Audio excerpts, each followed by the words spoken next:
Hi guys, Allie here. Oh my gosh, I never record from this location, but I had to plug in my computer so you can see my collection over there. That's part of my oils and like tiaras and rocks and like stuff like that. And my chicken statues. I'm crazy for those guys. Um, guys, I had a really bad day and I'm like mad about it. But I thought, what will make me feel better? I'll be hanging out with my best friends. That's you guys. I just watched a video that someone in my Facebook group linked about the Shemitah from an economist, the Economic Ninja on YouTube. And it was a good video. It was just 12 minutes long. I watched it on double speed. But he just said the basics of it, which is that we are heading into this weekend, the ending of 7 year oh my gosh, seven-year cycles. Okay, it's been 49 years, so seven-year cycles of Shemitahs. It is coming to an end starting on the 25th to the 27th of September, which is like right here. I don't even remember what day it is. It's the 22nd right now. But the actual date of the ending of the Shemitah is the 26th. And then we're heading into the Jubilee, which is going to be another year. And in this video, this guy was talking about how that we were gonna see some massive economic shifts, and that I believe that to be totally true. There's a great book called The Mystery of the Shemitah by Rabbi Jonathan Cahn, where he explains this, and I read that, oh man, probably 10 years ago or something. So before the previous Shemitah cycle. So I was like kind of all hyped up for the last Shemitah cycle. And it wasn't cataclysmic, as we can see, and will this one be? I don't know, but I do believe that we're going to see some big shifts. And it would surprise me if by this time next week, so I'm recording this on Thursday night, if like next Thursday night, if things are exactly the same as they were now, like without any big economic situations cropping up between now and then, I would be surprised. Do I think that has to be bad for everybody? I don't think that. But I just heard the voice saying, tell them, tell them, tell them. So I have to tell you what happened, which was on September 16th, I heard a voice in my mind that said, what would you do if you only had 10 days left? Which, like, September 16th to September 26th, 29 Elul in the Hebrew calendar. And so I wanted to tell everybody then, and then I was like, no, I shouldn't do that. And I feel like that was the right choice, but I feel like now I should tell you guys about it. But not to say that I think that the world's going to end in 10 days. I don't believe that. But it was just kind of this like message of like, what are the kind of like weird odds and ends that you would wish that you had gotten? Kind of like, do you guys all remember? Yes, you do. Back at the beginning of COVID and your last shopping trip before lockdown, because I like super remember my last trip before lockdown, and going to the grocery store and almost everything is cleared out. Like, you're really in luck if all you want is tofu, but like, guess what? Almost everything else is gone, which luckily we mostly like produce and stuff like that. So it was fine. Like I still was able to get basically everything that I personally wanted, but it was just in those moments. And then the stuff that I couldn't get, most of it I had in storage. So anyway, as I've been thinking about that message, like, what if you only had 10 days? And it's like not 10 days until you die, or like 10 days to whatever, but it was kind of more like 10 days of being able to really count that Amazon Prime will show up at your doorstep within like a reasonable amount of time, like that kind of feeling to it. And so it's been interesting because as I've been questioning myself with that, like, what would I get? Like, what physical items would I obtain if I only had 10 days? I bought some rice at Costco.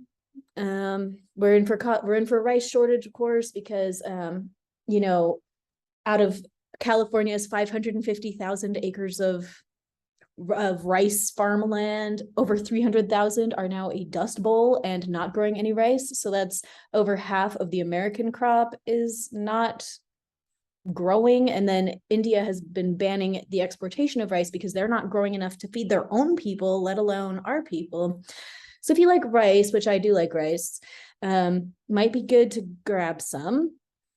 But I don't know. I haven't really gotten a whole bunch of stuff. Because I couldn't think of anything that I needed. I don't know. I know I feel like I'm rambling to you. What do you need though? I mean, and really, what does anybody need? You know, I used to be really obsessive in preparation because I've just had dreams and visions of end time stuff since I was like really little. And I feel like I will tell you now that when I was 3 years old, I think, when I went to nursery at my like regular church, you know, I just have this memory of hearing about the second coming for the first time as a like little kid and just being like, oh yeah, that's my purpose. Like that's my job. Like, yeah, I'm here for that. Like, that's what I'm here for. Like Allie age 3, you know, but I just really believe that. And so my whole life, I've just been like, oh no, like gotta have this food storage, gotta have all this stuff. And lately I have just been realizing more and more that maybe I don't need to have all the stuff. Like I've told the story before about how during COVID, I went down to my pantry and I was like, God, how much food do I need? Like this will not cut it. And I had that vision of the basement ripping open and all the food falling in, and God just being like, don't worry about it because I can take this away from you in an instant. And that doesn't matter anyway, you know?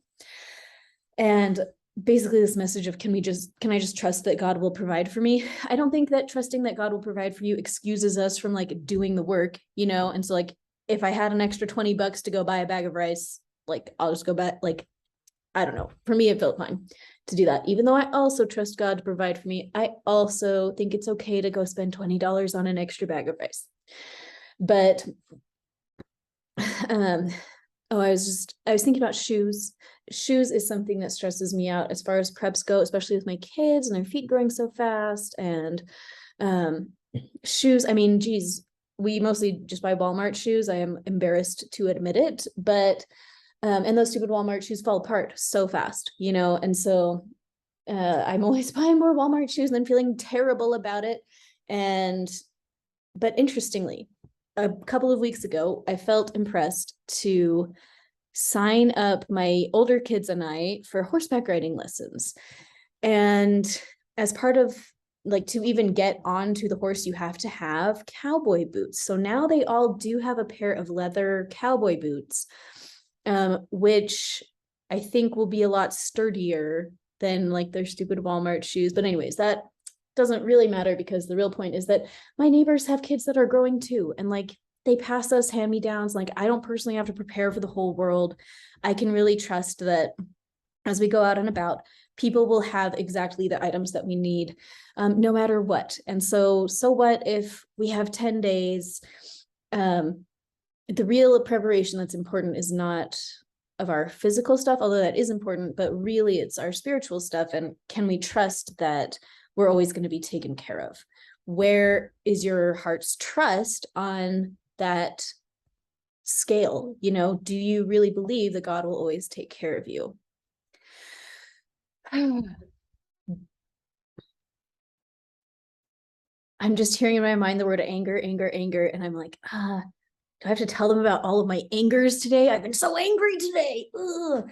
And oh, I was just so angry. This is Allie on anger. But I don't really want to talk about it. I want to talk about the Shemitah. So anyway, we're ending this cycle this weekend. The new cycle kind of starts on the 26th, and another big date is going to be Yom Kippur, which is October 4th and 5th. So that is coming up right around the corner as well. And that is just something to keep an eye on. So we have a really interesting fall coming up. And then of course we have the midterms. And then of course we have the third and final Pluto return for the United States of America. And then what do we have? We have Pluto exiting Capricorn and entering Aquarius for a new age of technocratic death and rebirth of technology, electricity, everything to do with Aquarius, internet, social media. Okay, that's what we're looking at, like the astrological weather forecast with that's going to be taking place in March.